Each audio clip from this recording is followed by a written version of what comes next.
सुबह सुबह का वक्त था जब घरों से लोग निकल रहे थे मंदिर की तरफ पूजा करने के लिए, और इसी बीच में एक कुत्ते के मुंह में एक इंसान का पैर था। वह कुत्ता उस पैर को लेकर कभी सड़क पर घूम रहा था तो कभी गलियों में घूम रहा था, और जहां जहां वह कुत्ता जा रहा था वहां वहां लोगों की जब उस पर नजर पड़ रही थी तो लोगों के होश उड़ जाते हैं। लोग सोचने पर मजबूर हो जाते हैं कि आखिरकार यह कुत्ता किसका पैर लेकर घूम रहा है। कुछ देर बाद सूचना मिलती है कि एक सफाई कर्मचारी जब नाला की सफाई कर रहा था तब उसे भी सफाई कर्मचारी को इंसान का धड़ मिल जाता है। बस यह दो शरीर के हिस्से मिलते ही उस इलाके के पुलिस थाने में हड़कंप मच जाता है। आसपास के लोगों का जमघट लग जाता है कि आखिरकार किसकी हत्या हुई है और आखिरकार किसने हत्या की है। दरअसल जिसने हत्या की थी यह सोचकर उसने शरीर के कई टुकड़े किए थे ताकि उस शरीर की पहचान ना हो सके और कभी भी कत्ल का खुलासा ना हो सके। हालांकि पुलिस को 57 दिन का समय लगा, लेकिन पुलिस ने जब घटनाक्रम का खुलासा किया तो लोगों को बड़ा आश्चर्य हो रहा था कि इतनी सी छोटी सी बात के लिए कत्ल कर दिया, और कत्ल करने के बाद जो कदम उठाया वह वाकई बहुत भयानक होता है। दोस्तों, अगर अभी तक आपने मेरे चैनल को सब्सक्राइब नहीं किया है तो जल्दी से चैनल को सब्सक्राइब और वीडियो को लाइक कर दीजिए, क्योंकि आपका एक लाइक और सब्सक्राइब ही मेरे लिए मोटिवेशन है, और आप इस छोटे से भाई को भी थोड़ा सा आगे बढ़ने का मौका दीजिए। मेरे वीडियो की सबसे पहले नोटिफिकेशन आप तक पहुंचे, इसलिए जल्दी से चैनल को सब्सक्राइब कर लीजिए। चलिए आज की सच्ची कहानी को शुरू करते हैं। आज की जो सच्ची घटना मैं आपको सुनाने जा रहा हूँ, यह सच्ची घटना है मध्य प्रदेश का एक शहर है ग्वालियर। दरअसल इसी का एक इलाका लगता है झाड़ू वाला मोहल्ला। यहाँ का रहने वाला एक व्यक्ति जिसका नाम होता है कालू खान।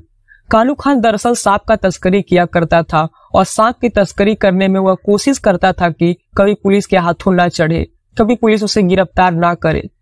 लेकिन इसकी एक व्यक्ति से दोस्ती होती है जिस व्यक्ति का नाम राजू खान होता है। राजू खान बहुतपुर का रहने वाला होता है। जब कालू खान ने राजू खान को पुलिस वालों के इर्द गिर्द देखा तो उसे लगा कि शायद मेरी मुखबिरी किसी और ने नहीं बल्कि मेरे दोस्त राजू खान ने ही कर दी। राजू खान से इसी बात को लेकर दोनों में बातचीत होती है। दोनों आपस में बात कर रहे थे। बात करते करते दोनों में झगड़ा हो जाता है। झगड़ा ज्यादा हो जाता है और कालू खान ने राजू खान के साथ हाथापाई कर दी और बात मारपीट तक पहुंच जाती है। इसी बात को लेकर राजू खान नजदीकी पुलिस स्टेशन जाता है और अपने ही दोस्त के खिलाफ शिकायत दर्ज कर देता है। पुलिस इस मुकदमा को दर्ज कर लेती है और पुलिस ने फिर इस कालू खान को लगातार परेशान करना शुरू कर दिया। अब कालू खान जब लगातार पुलिस के चंगुल में फंस रहा था, इसकी वजह से उसका जो काम था सांप का तस्करी करना, वह रुक जाता है। तभी उसे लगता है कि क्यों ना अपने दोस्त से अगर समझौता कर लिया जाए तो शायद बेहतर होगा। इसलिए उसने अपने दोस्त को 21 सितंबर 2023 की शाम को यह कहा कि दोस्त तुझे घर पर आना है और बैठकर बातचीत करते हैं और राजीनामा कर लेते हैं। जब बात राजीनामा की आती है तो यह राजू खान कहता है कि मुझे कोई दिक्कत नहीं है, मुझे कोई ऐतराज नहीं है, ठीक है मैं शाम को मिल जाऊंगा। वो दिन भर काम करके अपने घर पर बोलकर गया कि मेरा कुछ काम है, मुझे कालू खान के घर पर जाना है, उससे बातचीत करनी है और कुछ पैसे हैं वह लेकर आने हैं। हालांकि कोई पैसे का लेन देन नहीं था।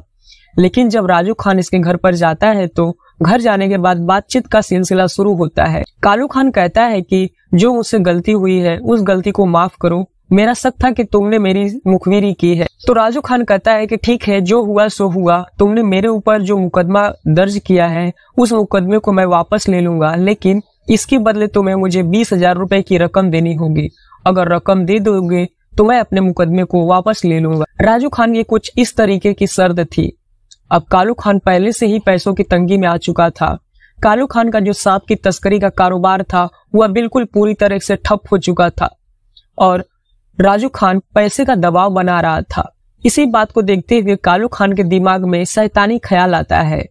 अब इसी बीच में कालू खान अपने कमरे में जाता है, वहां से एक डंबल लेकर आता है। वह डंबल जो अक्सर जिमों में इस्तेमाल किया जाता है, उस भारी डंबल को वह राजू खान के सर पर पूरी ताकत से मारता है और जैसे ही पूरी ताकत से उसको डंबल लगता है तो वह जमीन पर गिर जाता है।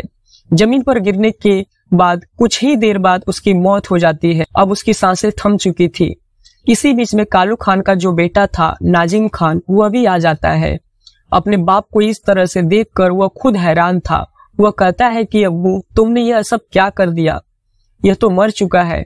इसी बीच में वह कहता है कि अब ठीक है, यहाँ से अगर हम इसकी लाश को बाहर लेकर जाएंगे तो पकड़े जाएंगे, अब करे तो क्या करें। उन्होंने कुछ देर बैठकर तसल्ली से सोचा और सोचने लगे कि अब इस लाश का करे तो क्या करे। तभी बाप और बेटे ने मिलकर एक प्लान बनाया कि मैं बाहर देखता हूँ, यानी कि बेटा बाहर बार बार झांक कर यह देख रहा था कि घर के अंदर जो चल रहा है इस बीच कोई बाहरी ना आ जाए।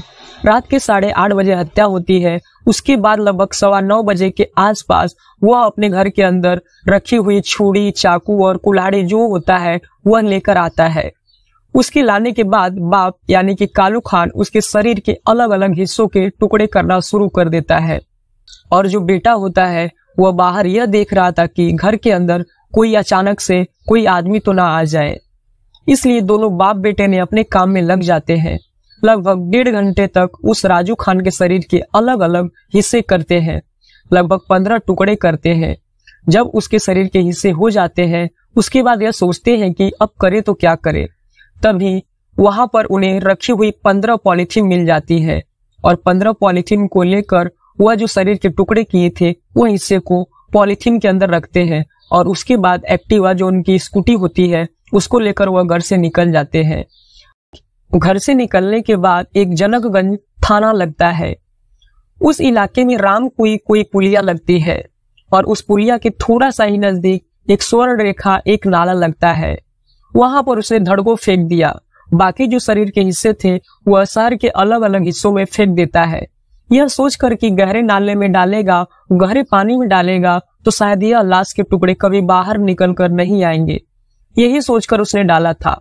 इसी बीच में अगला दिन निकल जाता है। 2-3 दिन बीत जाते हैं। तभी चाहे वह सफाई कर्मचारी हो या वो चाहे वह कुत्ता हो, जैसे ही शरीर के अलग अलग हिस्से अलग अलग लोगों को मिलने लगता है तो शहर में हड़कंप मच जाता है।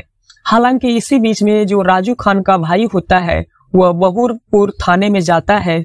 जाकर कहता है कि 21 तारीख की शाम को मेरा भाई घर से निकला था, लेकिन वह घर पे बोल कर गया था कि वह कालू खान के घर पर जा रहा है, पर अब कालू खान मिल भी नहीं रहा है और ना ही उससे बातचीत हो रही है।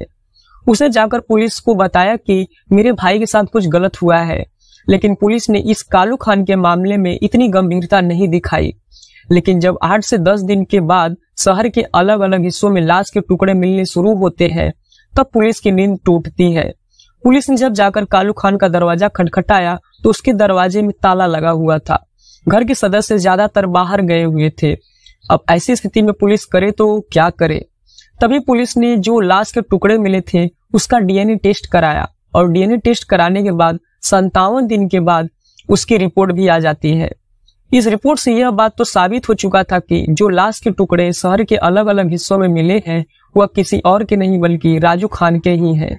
अब पुलिस ने इस राजू खान के बारे में जानने की कोशिश की तो पता चला कि उस राजू खान ने किसी पुराने मामले में जमानत दिलवाई है और वह जानबूझकर जेल में चला जाता है।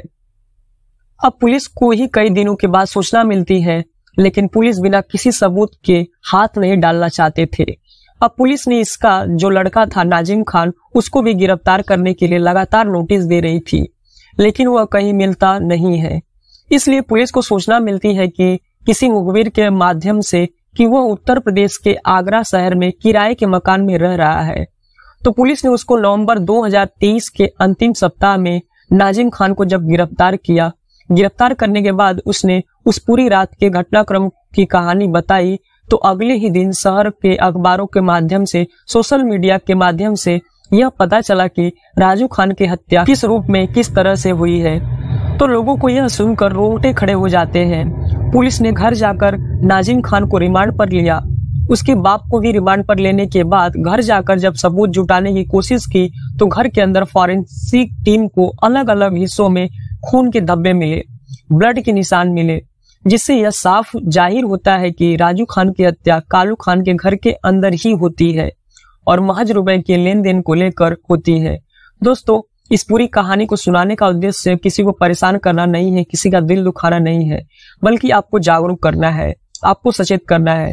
दोस्तों, अगर आपको यह सच्ची कहानी अच्छी लगी हो तो वीडियो को अपने दोस्तों में भी शेयर करें और अगर अभी तक आपने चैनल को सब्सक्राइब और वीडियो को लाइक नहीं किया है तो जल्दी से वीडियो को लाइक और चैनल को सब्सक्राइब कर दे। दोस्तों, मिलते हैं फिर ऐसी ही सच्ची कहानी के साथ। तब तक के लिए आप अपना और अपने परिवार का ख्याल रखें। धन्यवाद।